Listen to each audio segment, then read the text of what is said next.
नमस्कार मंडळी, श्री स्वामी समर्थ। महाकुंभ 2025 हा उत्तर प्रदेशमधील प्रयागराजमध्ये मकर संक्रांतीच्या दिवसापासून सुरू झाला आहे। म्हणजे 13 जानेवारीपासून सुरू झाला असून जगातील सर्वात मोठा धार्मिक मेळावा असलेला हा कुंभमेळा 15 किलोमीटरच्या परिघात सुमारे 45 दिवस चालणार आहे। तर या महाकुंभ मेळाव्याविषयीची अगदी थोडक्यात पण महत्त्वाची माहिती आज आपण या व्हिडिओमध्ये जाणून घेणार आहोत। तर व्हिडिओ शेवटपर्यंत पहा।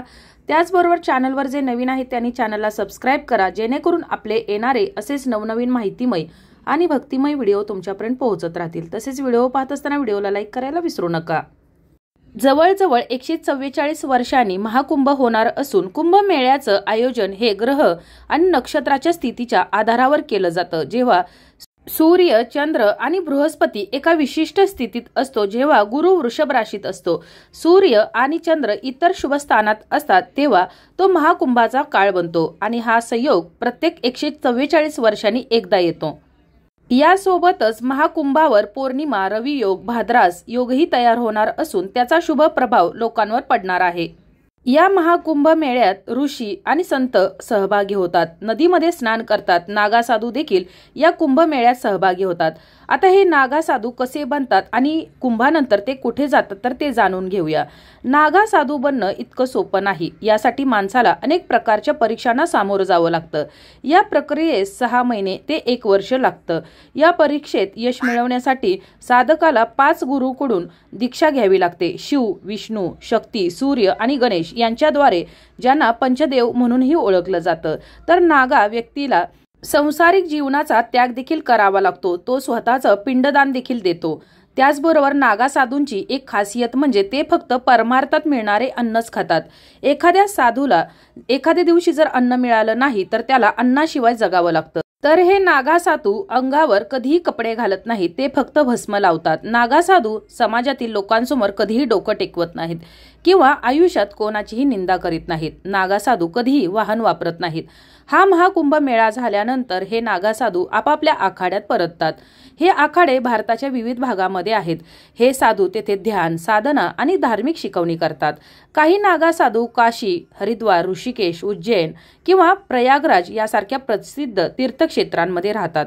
त्याचवेळी नागा साधू किंवा नवीन नागा साधू बनण्याची प्रक्रिया म्हणजे दीक्षा घेण्याची प्रयाग, नाशिक, हरिद्वार आणि उज्जैनच्या कुंभमध्ये केली जाते, परंतु त्यांना वेगवेगळ्या पद्धतीचे नागा असं म्हटलं जातं। म्हणजेच काय तर प्रयागमध्ये दीक्षा घेणाऱ्या नागा साधूला राजराजेश्वर असं म्हटलं जातं, तर उज्जैनमध्ये दीक्षा घेणाऱ्याला खुनी नागा साधू, तर हरिद्वारमध्ये दीक्षा घेणाऱ्याला बर्फानी नागा साधू असं म्हटलं जातं। यासोबतच नाशिकमध्ये दीक्षा घेतलेल्या व्यक्तीला बर्फानी किंवा खिचडी या नागा साधू असं देखील म्हटलं जातं। ज्याप्रमाणे पुरुष नागा साधू असतात तर त्याचप्रमाणे महिला नागा साधू देखील असतात। त्या जरी फार कमी संख्येने दिसत असल्या तरी त्यांचे जे नियम आहेत तर ते पुरुष नागा साधूंपेक्षा थोडेफार वेगळे आहेत। तर आता आपण महिला नागा साधूंबद्दल थोडीशी माहिती जाणून घेऊया। असं म्हटलं जातं की महिला नागा साधू बनण्यासाठी त्यांना खूप कठीण तपश्चर्या, ध्यान आणि नियमांचं पालन करावं लागतं।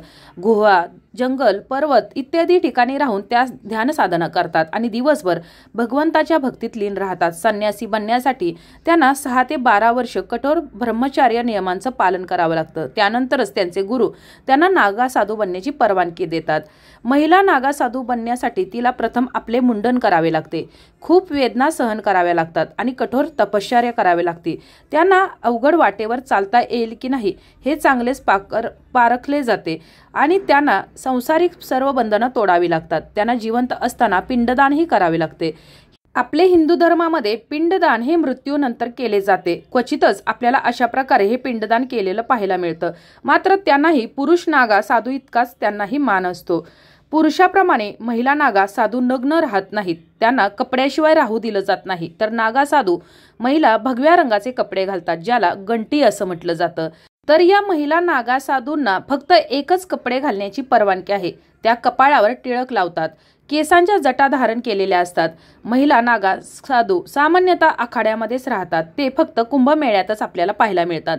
त्यांचा दीर्घ दिनकर्मही कठीण आहे। सकाळी लवकर उठणं आणि नंतर सकाळी आणि संध्याकाळी पूजा करणं। त्यांचे जेवण साधे आणि कमी असते। या महिला नागा साधू भीक मागून जगतात आणि दिवसातून फक्त एकदाच अन्न खातात।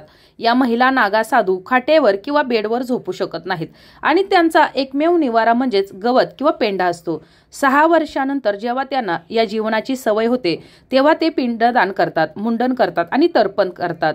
यानंतर त्यांचे गुरु त्यांना नागा साधू ही पदवी देतात आणि यानंतर ती पुढील 6 वर्षे आपले शरीर उष्णता, थंडी आणि पाऊस अशा सर्व प्रकारचे हवामान सहन करण्यास सक्षम बनविण्यास घालवतात।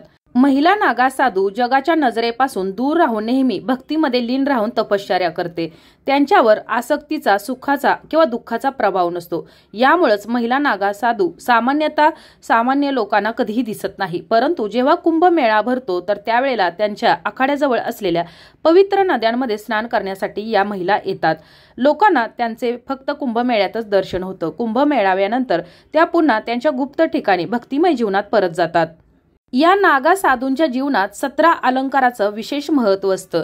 नागा साधू असे आहेत जे सांसारिक मोहापासून पूर्णपणे मुक्त असतात आणि भगवान भोलेनाथांच्या भक्तीत ते मग्न राहतात।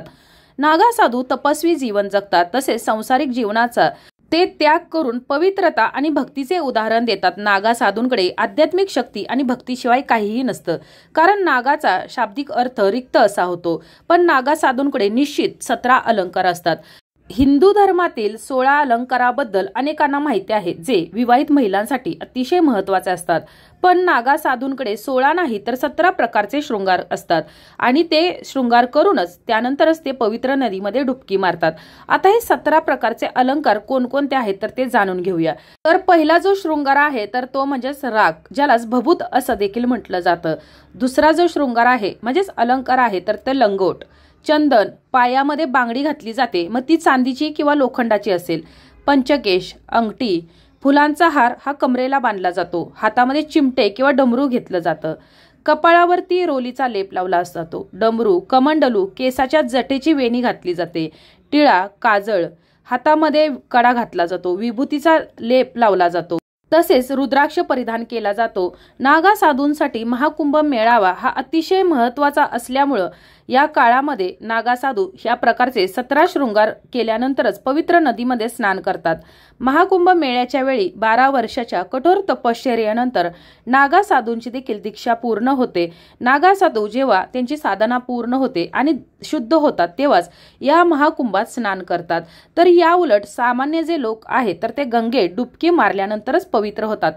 त्याचबरोबर महाकुंभ मेळ्यामध्ये प्रथम स्नान करण्याचा मान हा नागा साधूंना असतो।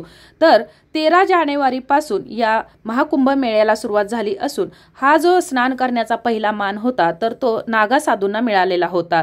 तर अशा प्रकारे आज आपण या व्हिडिओमध्ये महाकुंभ मेळ्याविषयीची अगदी थोडक्यात पण महत्त्वाची माहिती जाणून घेतलेली आहे। हा महाकुंभाचा पवित्र उत्सव जो आहे तर तो सुमारे 44 दिवस चालणार आहे, म्हणजे 26 फेब्रुवारीपर्यंत चालणार आहे। 26 फेब्रुवारी रोजी महाशिवरात्री येत आहे, तर या दिवशी शेवटचं स्नान केलं जाणार आहे। 2025 मध्ये महाकुंभ मेळा दरम्यान 34 ते 40 कोटी भाविक या प्रयागराजमध्ये स्नान करणार आहेत।